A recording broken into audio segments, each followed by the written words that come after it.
দেশ স্বাধীনের পর 53টি বছর আমরা আমাদের পার্শ্ববর্তী ভারত থেকে কি আচরণ পেলাম।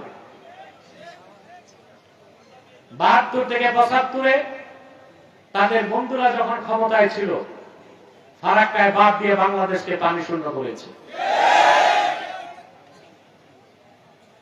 বাংলাদেশের সবগুলো পাট করে পরিকল্পিতভাবে আগুন দিয়ে পাট শিল্পকে ধ্বংস করেছে।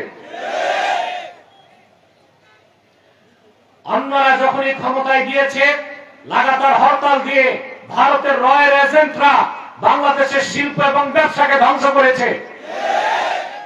সীমান্তে হাজারো ফ্যান্সিডিল কোম্পানি দিয়ে ফ্যান্সিডিল তৈরি করে আমার যুব সমাজকে ধ্বংস করার চেষ্টা করেছে।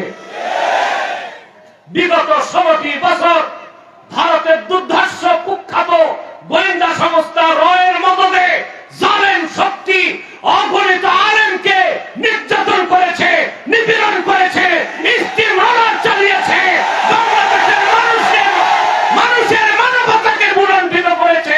সেই হিন্দুস্তান বাংলাদেশের বন্ধু হতে পারে না কোনদিন।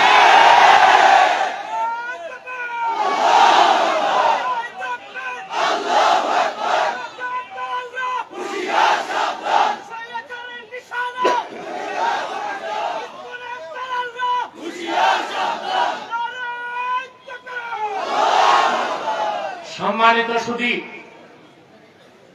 জালেমদেরকে বিতাড়িত করেছেন, কিন্তু জালেমদেরকে যারা লালন পালন করেছে তাদের সাথে সম্পর্ক করা যাবে না।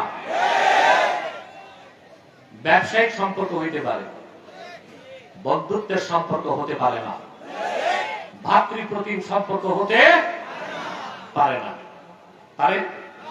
কাফের মুশরিক কখনো মুসলমানের ভালো চাইতে সম্পর্ক রাখতে, এটা ভারত হোক, আমেরিকা হোক, ইসরায়েল হোক, ব্রিটেন হোক, কখনোই তারা মুসলিমদের ভালো চাইতে পারে না।